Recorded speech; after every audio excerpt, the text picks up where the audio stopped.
I'm really pleased to be here tonight and able to introduce to you Modibo and his wife Ami, who have come over 6,000 miles to be with us here tonight. They've come from Mali, which is in West Africa. If you know what Africa looks like, on the kind of the bulge of Africa where it comes out, right there in that kind of little bend, not too far in, is Mali.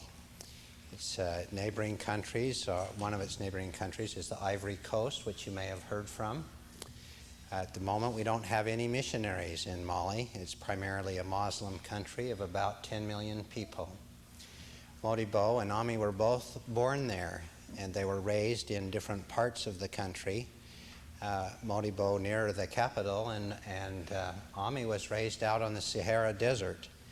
And Modibo was a teacher. He was educated in Mali, and as a young man, he said if there was a difficult assignment, he was always game for it. And so he was out in the Sahara Desert, and he met Ami there, and they got married and have had a wonderful marriage together and have 6 beautiful children.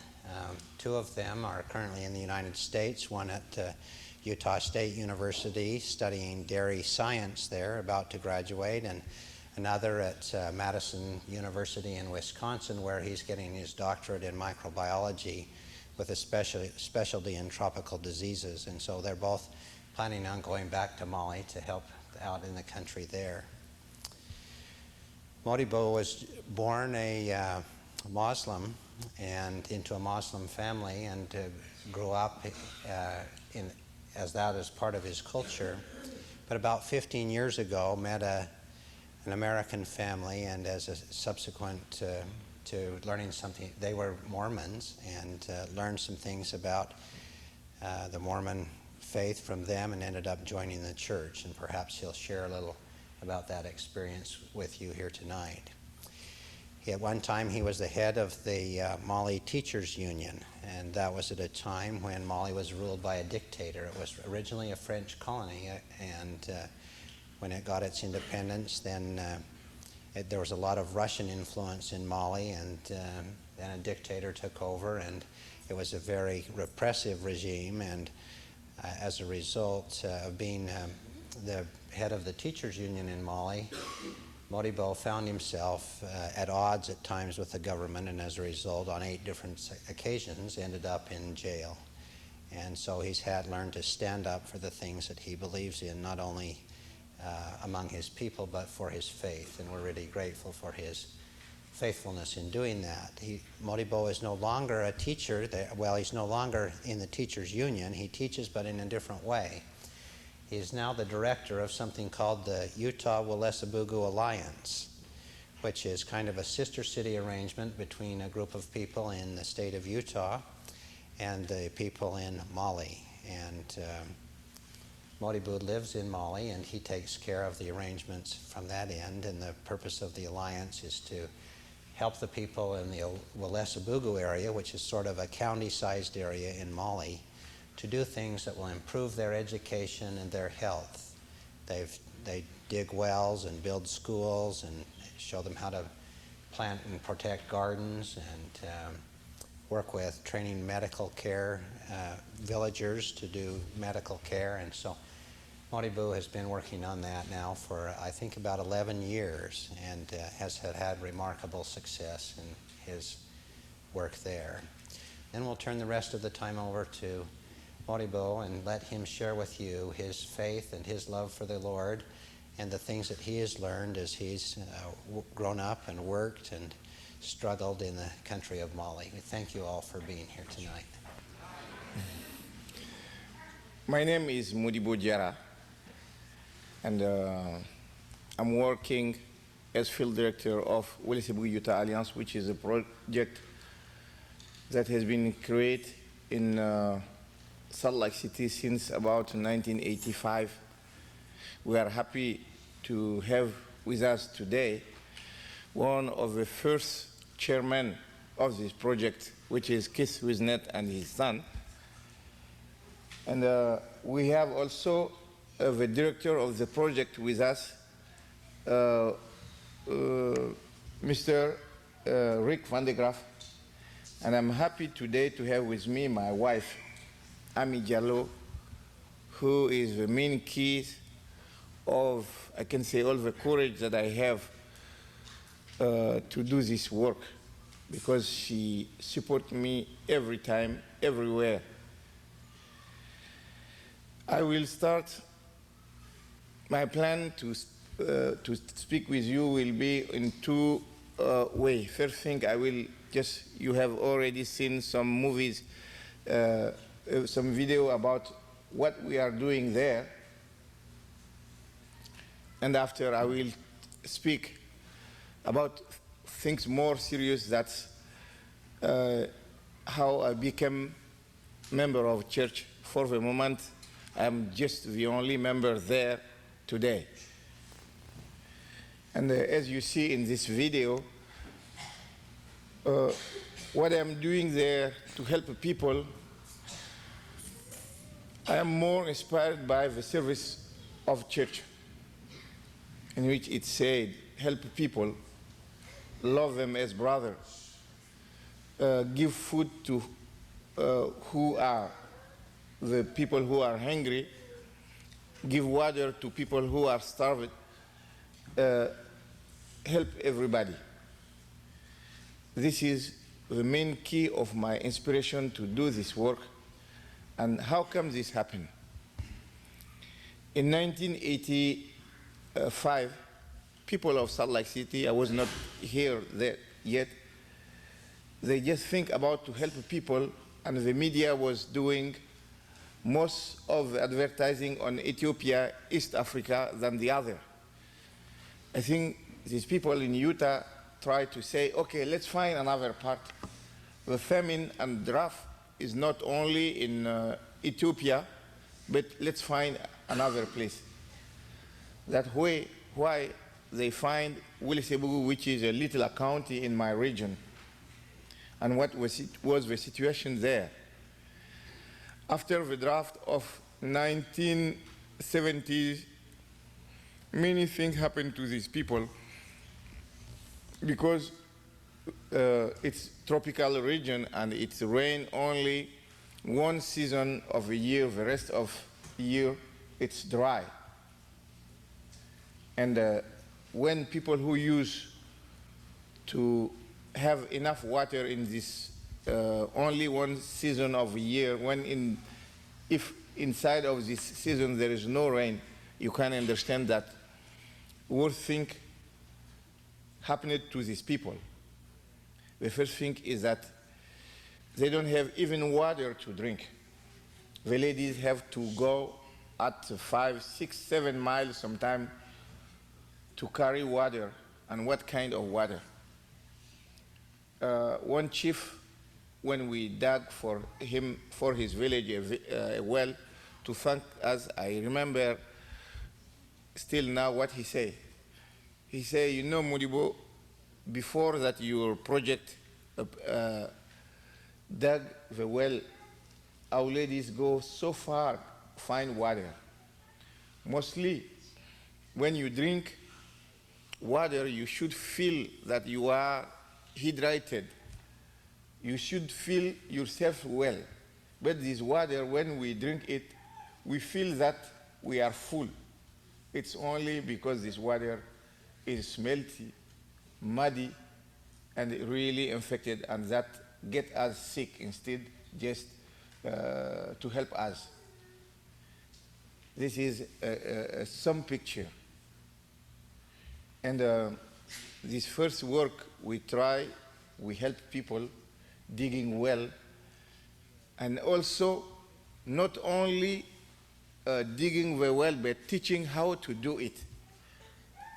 We have one philosophy in this project is that we should help people to not need any more help. That means we should teach them how to work in their need. After that, another problem was, and is still there, malnutrition. Maybe sometime you can see some pictures on third world. You see kid with belly extended, you see people on some way who really are not easy even to look because of malnutrition. This is due that plus the drought, these people also, after the rainy season, they don't have nothing else green to eat. They eat the same diet. They eat millet, which is, I think some people here give millet to their bird. It's a kind of bird food. Can you imagine someone who is using that as diet morning, noon, and night, about 8 months? And we help them to make garden. We teach them how to grow garden.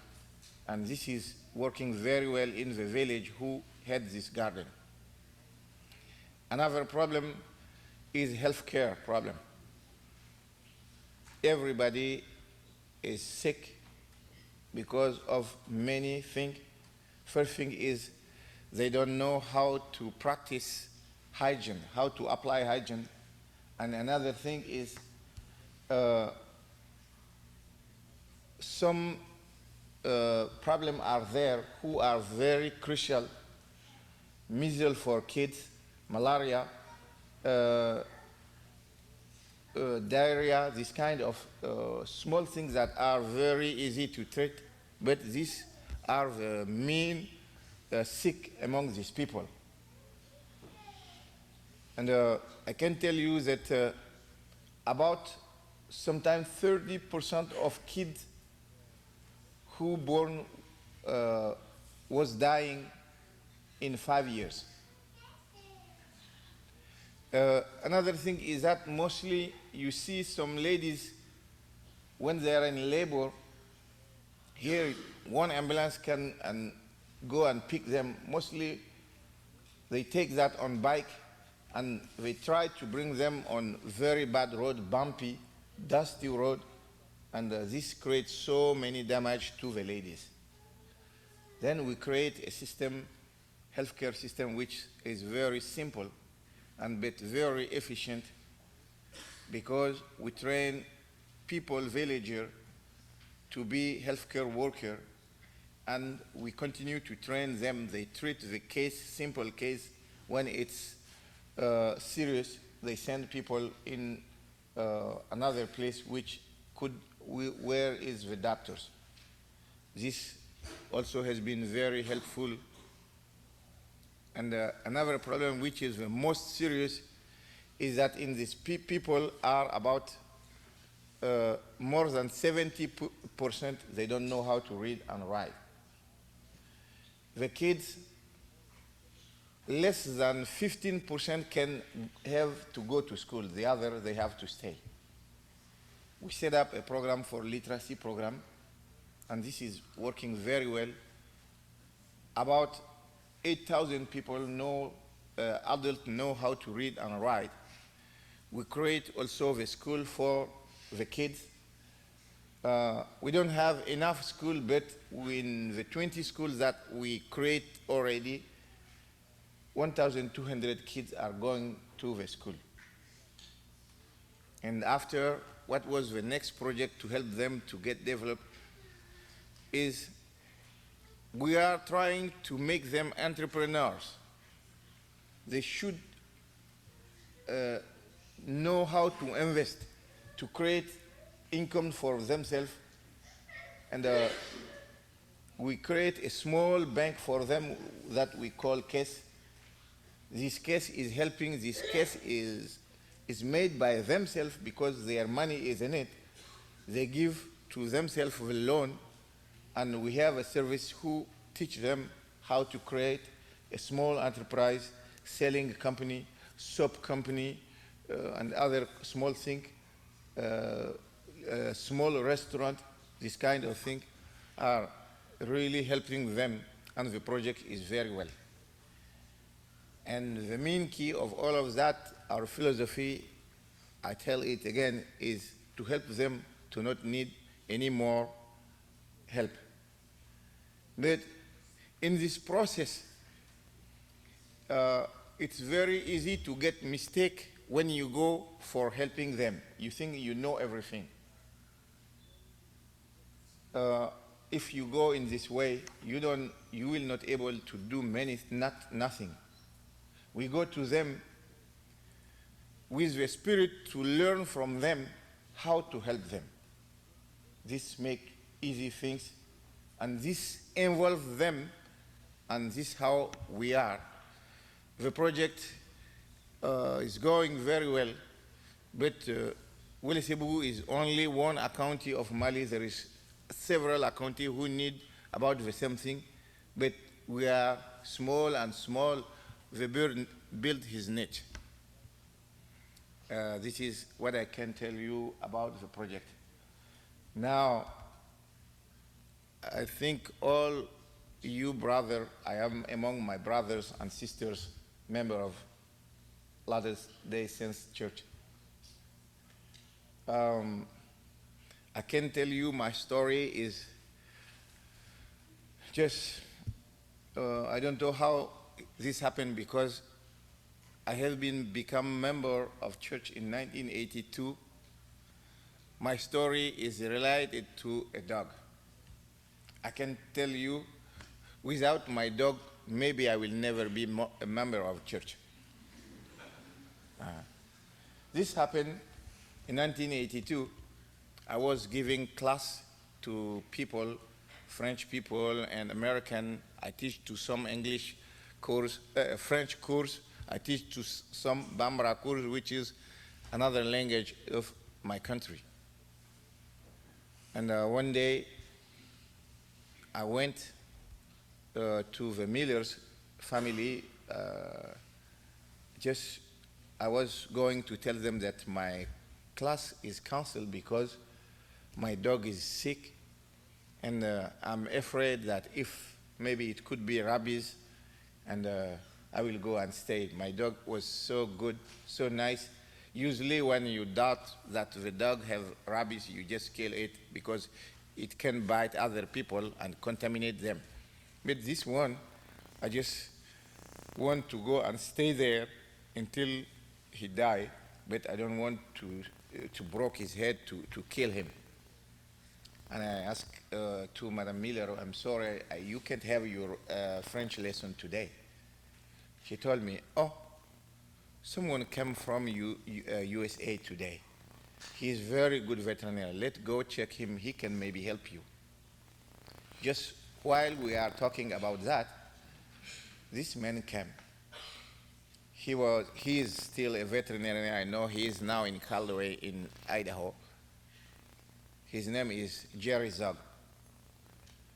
He just came, and Madam Miller tell her my problem. He said, oh, no problem, I will go. I can help you, but I don't know if I can do much because all my luggage are coming by boat. I don't know if I can. I will be very helpful, but I can't. I will go and examine your dog. We went together in my home. Coming down through the door, I tell to my wife, please prepare a cup of tea for this man after the work. We will have a cup of tea. He came, he did the work so well. Where I was living is a kind of ghetto. It is poor area for poor people, and mostly foreigners doesn't want to go there. And he was here doing so well his work that the people just was so curious. Some climb the walls, some come. There was plenty of people. All of them was here telling to me, Modibo, that's not right. How come this man is doing so good work with the dog while we are sick? After your dog, tell him to examine us. We are all sick. I say, oh, everybody has his job. His job is not to examine people, but his work is for animals. They were very mad. They just think, I am not good man. I prefer my dog to them. And I say, I'm really sorry. This man can't do the work with the man. He is just for animals doctor. After when he get through, he wash his hand, and I tell my wife, okay, is your tea ready? Bring it here. And the doctor say, oh, sorry, I don't drink tea. I say, oh, doctor, I'm sorry. Here is very poor area, and we don't sell beer and any alcohol thing. Maybe going back, we will stop somewhere. I will try to buy something like that for you. He said, no, I don't drink beer. I don't drink alcohol. I don't drink tea. I don't drink coffee. Nothing. I said, oh, doctor, do you have some problem with your doctor? He said, no, I don't have any problem with my doctor.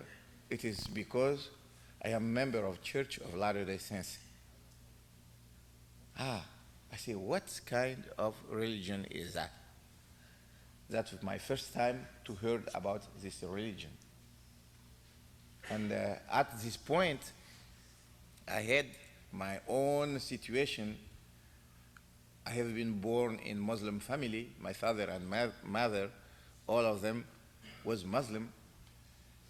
And all the country at 95% is still Muslim. But I have age. In 1960, our country has been independent from French colonization. And immediately, the Russian people come and tell us that they will help us to get developed. And everywhere we had Russian teachers, and we learn Marxism, we learn the doctrine of this one. And the teacher, they were teaching us that you should not believe in God because that's not true. And we were very young. They explained to us many other things that just, if you are very young, it creates to you a mistake. And sometime when we ask them, how come you say the Spirit is not the one who is making the world? Then you think materials is the one who creates, but who creates the material? And if you tell them, maybe this is the Lord, they say, no, you are stupid, you are not intelligent, you will not succeed in your study because you think like that. I was in this confusion, and when I has been teacher at 17 years old, I continued to grow and to think, and finally, I just say maybe something exists if you see the world, if you see all the harmony that is something created. It's maybe the Lord, but I don't know. Then I became free thinker. I was not worshiping in any religion, but I believe that something is here who created everything. But who is this something? I don't know. In this condition, I meet this man. And it was I feel something. I feel that all the things that this man, I can't explain exactly how, but every time he helped me. He has been very, very helpful for me, bringing for me many pamphlets and most of the book on Latter-day Saint Church translated in French. We had long discussion sometime until midnight. We were discussing. I was learning with him. I was trying to understand with him. And finally, the 12th of April, I decide to be member.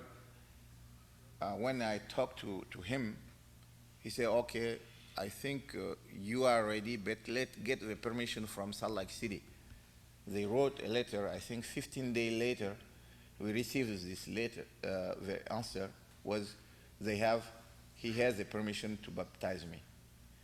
And the day that we received the letter, it was the 12th of April, and the afternoon, I just say, I don't want that the next day happens that without I get baptized. That's how this afternoon in the 12th of April I has been baptized as member of church. Then I was the only and the first member of a church. Things was not so easy because no one in my country didn't know about Latter-day Saints. Some people have very bad, just very wrong news about that. All of them, they say, oh, we heard about Mormon, they are doing so, they are doing so, they are like so, all the wrong literature that are on us. They tell me that, they say, you don't know what is that. And finally, I just say, I think I know what is it. And I'm good like is it. Yes, everybody should be happy with what he has. I'm happy with what I have. Finally, I have been able to baptize 2 of my kids.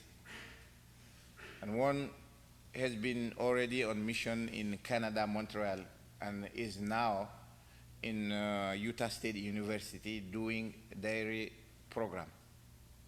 The other is in Wisconsin, Madison University. He's not anymore, for the moment, he seems not very good on that. He's not any, for the moment, member of church for certain reason. And we are on this situation. At certain time, we had a brother who has been member of church in Canada called Brother Moise. Unfortunately, since 2 years, he died. Now I am the only member of the church there. Many people will ask me, how come you can keep your faith when you are just alone there?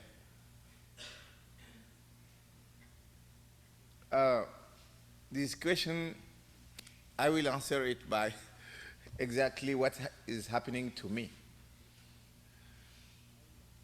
When something is useful for you, when he help you, when he love you, then everybody, I don't know what reason you have to not be with something.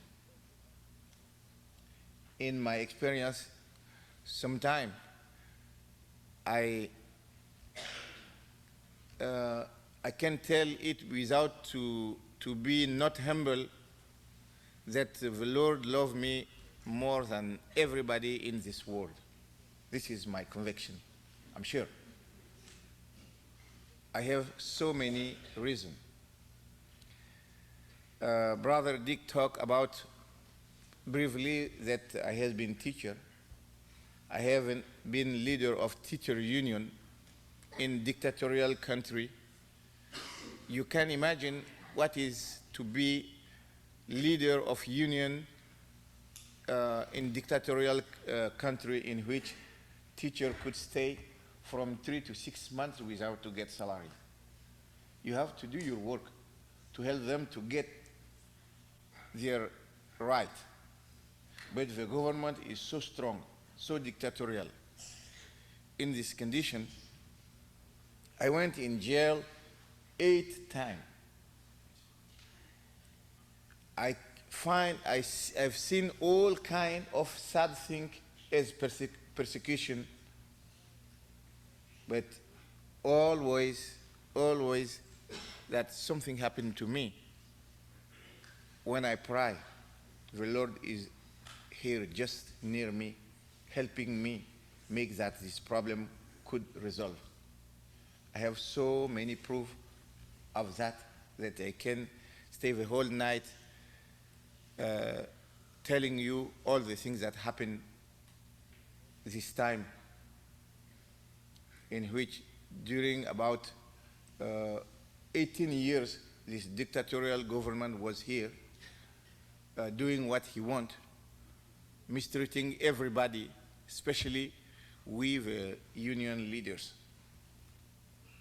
But every time the Lord has been just beside me, helping me, making that I can do my work. I can be tranquil with myself. I can do my job. Other things that in 1988 I has been hired in this project. When people ask me, how come has you been hired? I just tell them I was just in the way to go to the Lord. We don't have temple there. We don't have even church because it is not a branch, but it is micro branch. When and I was priest of Aaronic, but I couldn't be priest of Melchizedek because we don't have temple any place around us except in South Africa. And at this time, in the 1980s, South Africa was far from us than in America because there are political problem and this kind of thing. You can't go even when you have money to go. Fortunately, one of my friends who is a doctor in Wisconsin visit my country and I help him to go visit Timbuktu. I can tell you that Timbuktu is in my country. That's real. It is not fiction. I taught there for 3 years. That's sure. Be sure that I told you that I taught there for 3 years. And this man, when he came for vacation, I helped him to go there. And someday, he just sent me a ticket to say, okay, our visit has been so great that I want you to come visit USA. That's how, in June, I came in Wisconsin. We stay some time, and after I tell him, oh, you can maybe resolve one problem that I have is I want to visit one temple. I never see what is a temple. I just see the picture. And it's time for me to be member, priest of Melchizedek. He told me, okay, no problem. I am not member of your church, but if you like it, you can go in Salt Lake City. That's how I came. I still remember the time brother Kiss with Net can tell it. It was the 12th July of 1988. I flew from Chicago to here. I get my endowment and everything has been done. And in afternoon, my first meeting with Utah Alliance people here was in this restaurant in which we had a very good barbecue. And just that's how I became involved in this process. And this fit very well when you read the scripture. What I'm doing fit with that. And this is the main key that gives me always the courage, because doing this work, I feel every time that I'm doing the work of the Lord. This is how I become member of church. I think I will stop here and give you opportunity to have some question, to take some question. But before to end it up, I will tell you my strong testimony is that our church is true. I know, I'm sure that if you respect all the commandment, all the scripture, you apply how you should be, how it's written in the scripture, the Lord will be always with you. Our church is real church. Our prophet is true. I say this in the name of Jesus Christ. Amen.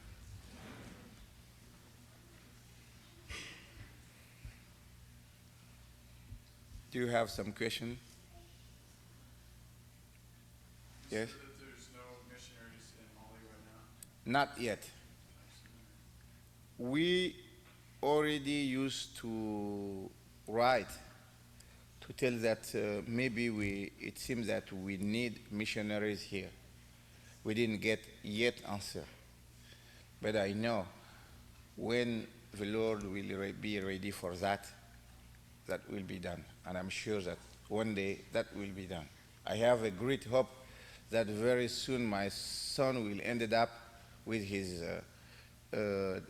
study and will be there and could be help us before we get missionaries.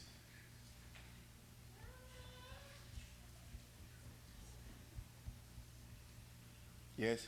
You said before that there's like a micro branch there. Are there other members that you have baptized and that you meet together on Sundays, or is it just you and your sons that have been baptized?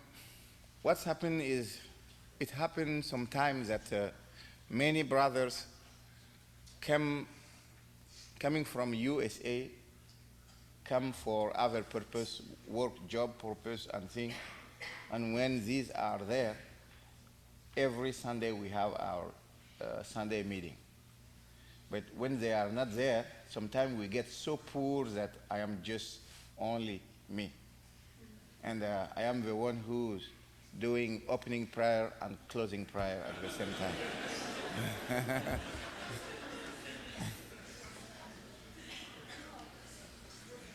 another question.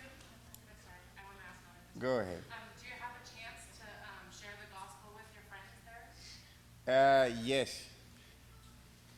As member of church, it's on my duty to do the missionary work even when I don't have the call from the church. In my country, about 90%, 95% are Muslim. And you know how the Muslims are very strong on their religion because they believe that the Prophet Muhammad is the last prophet. This is what they believe. And since the 7th century, this country, people become Muslim. And we have also some strong tradition which make that my work couldn't succeed yet. You find many people who are very interested by the religion, but in my country you are allowed to have from 1 to 4 wives. And mostly the men, they just don't stop if the loud do not make stop at 4. And these people can't be a member. I had a brother-in-law who was very interested. Many times he make a trip and come with me. He had all my books. And someday he say, really, Modibo, you are right. But your sister is my wife plus 2 others. All of them have children, even grandchildren. How come I can divorce? And would you please tell me which one I should divorce and keep, which one I should keep? This was big dilemma for me.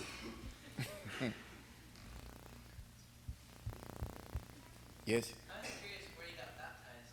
Huh? Where did you actually get baptized? In Mali, my friend had a swimming pool. Yeah. Yeah, my wife was there today. Uh-huh. When you became a member, Yeah. did your family, I mean your wife and your kids, support you? They? Did they still support you? Not totally. In my family, mostly my mother was a leader of people who was not supporting me. My wife is still like that. Still, 1 year in 1990, I brought her here. We even called some missionary to come work with her. The problem is that she has been always Muslim, and in one region who is the most, they are very strong in Muslim in a desert country, desert. They are nomad. And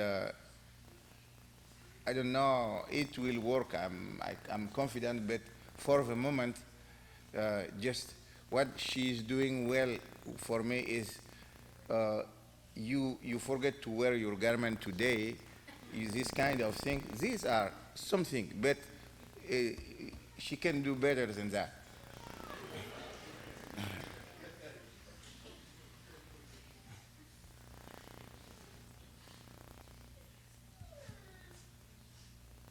Yes. In Saudi Arabia, leaving the Muslim faith is punishable by death. Evidently, you don't have that problem there, that you have the choice of leaving without any kind of problems. Yeah. In my country, you know, we have a constitution in which it said that every kind of religion, you don't need to get your permission to have it. And the background of my people is before the Muslim, all of them was animist.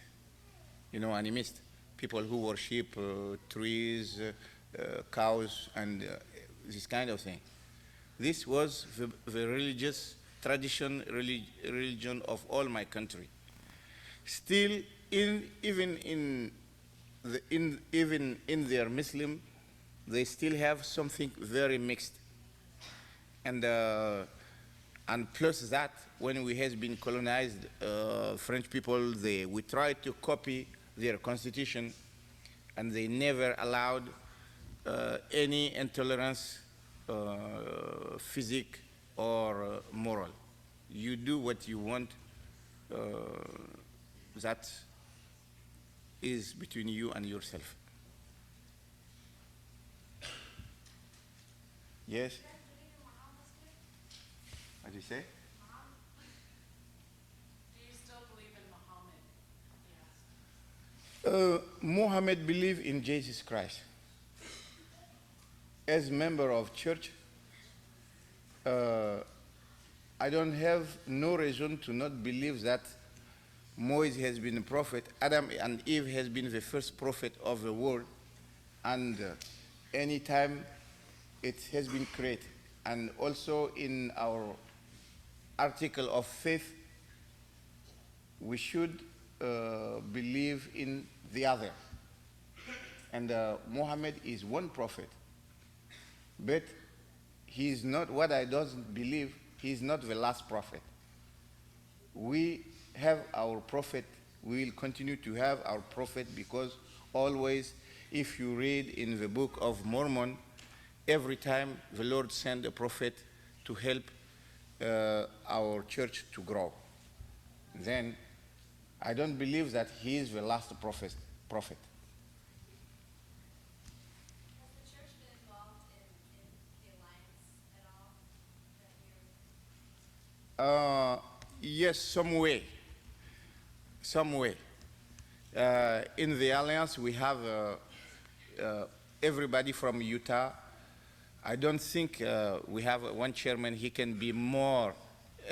He can explain that more than any other. But we have everybody, some member of church, some not of member of a church. But church help us to set up our literacy program. Church help us to send us medical supplies, and also using clothes to help people in the desert after war there. Yes, we have been colonized by French. And the colonialism, at the beginning, the church has been the first to go and try to change people. And after the commerciant come, and after the army come. And none of these could not totally change culture of people.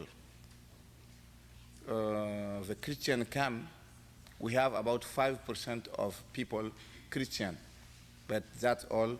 Since we have been colonized in 1898, that was the last time that colonialism they dominate all the country.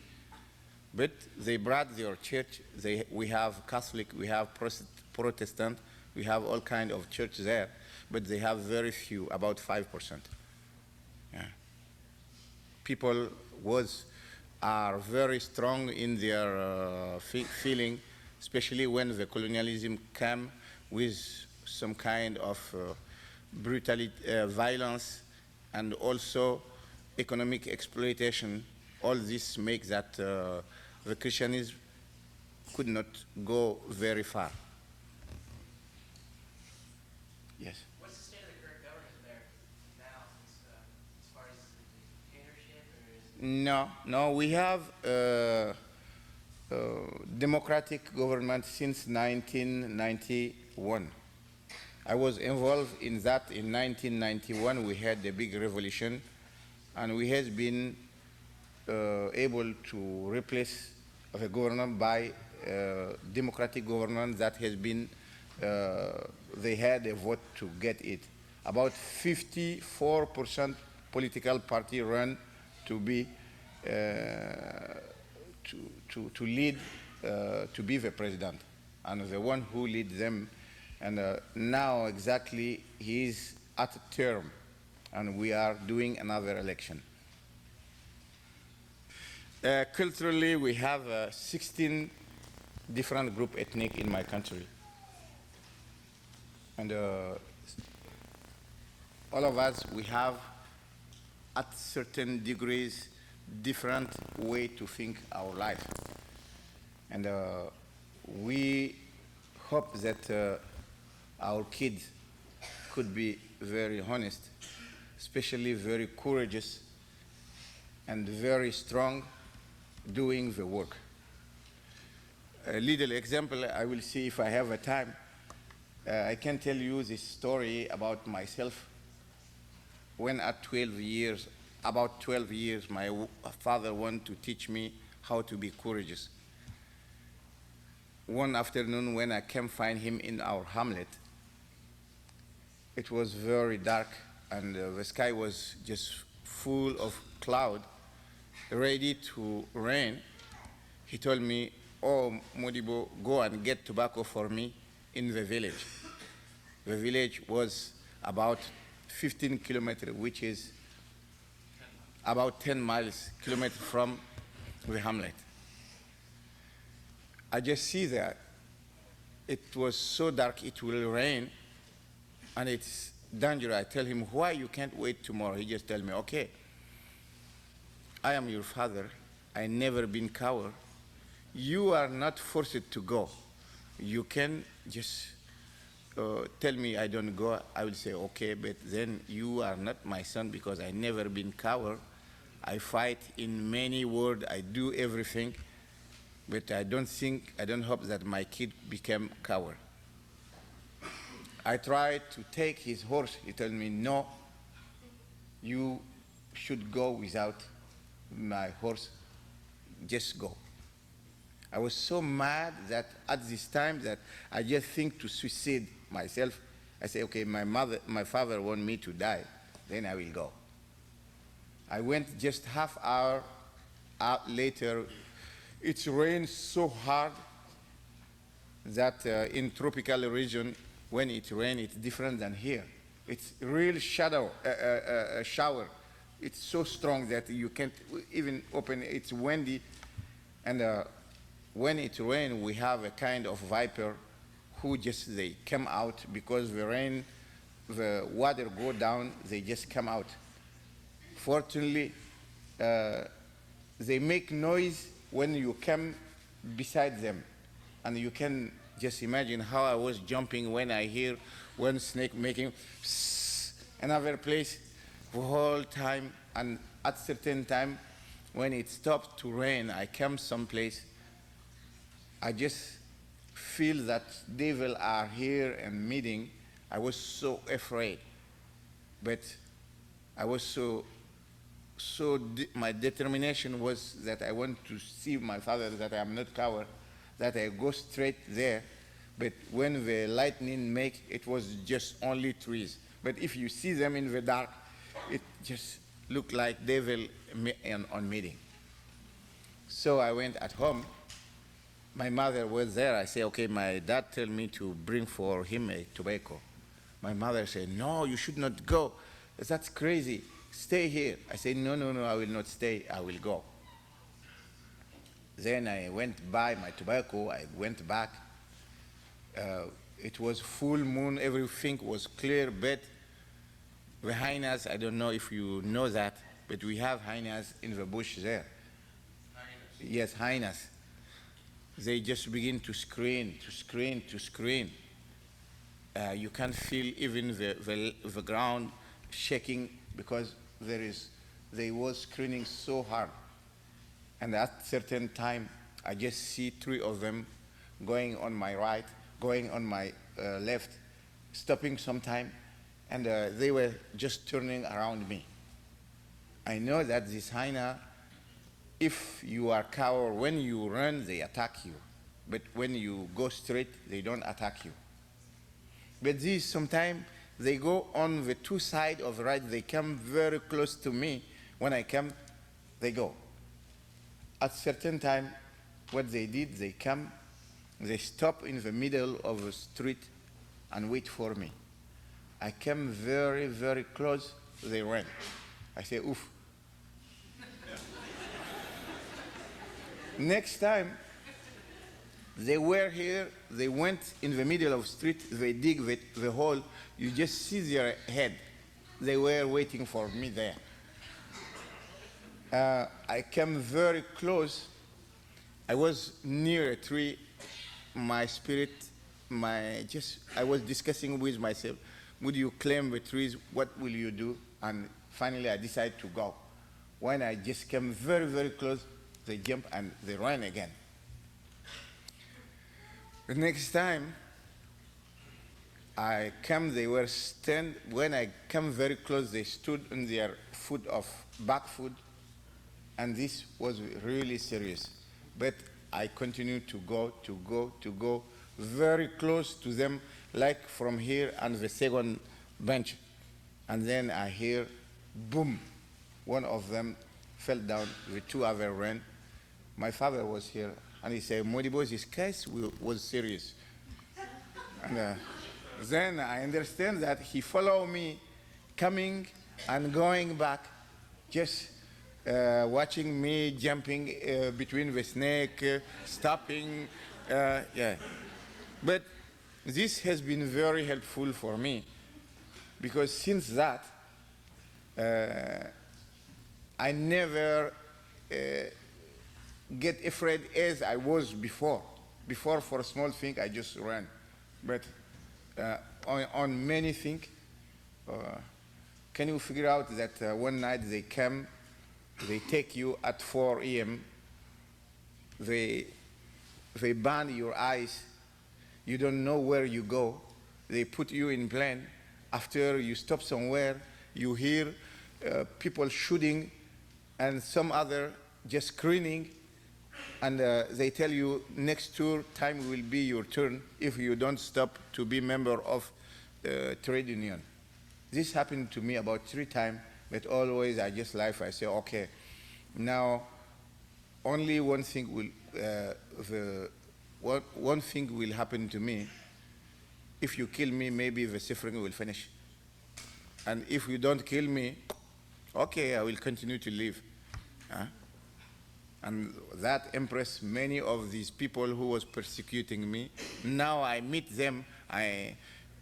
Now that we are in freedom, mostly they come and tell the story how they has been embarrassed, why they tried to intimidate me, and the things didn't work. This is because of this story, this crazy story of my father.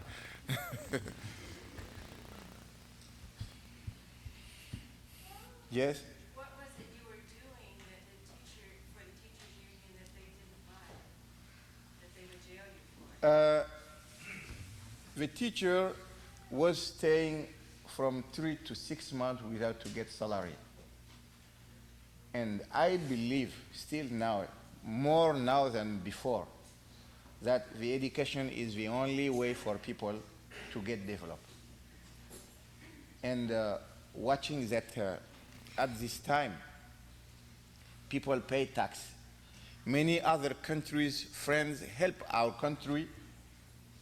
But what's happening is this money that was coming in our country for help people was in the bank in USA, in France, in Switzerland, from our leaders.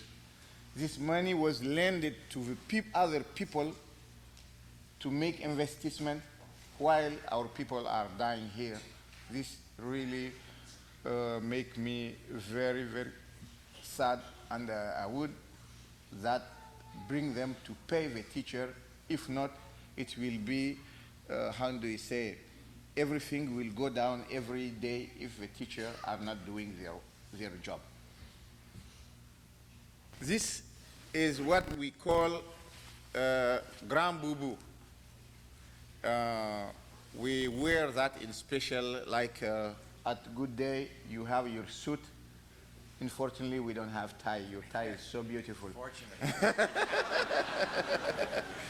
And this one specially is made by my mother, and it has 3 parts, just that one, the under, and the pen. And we wear that on a special occasion, like today for me.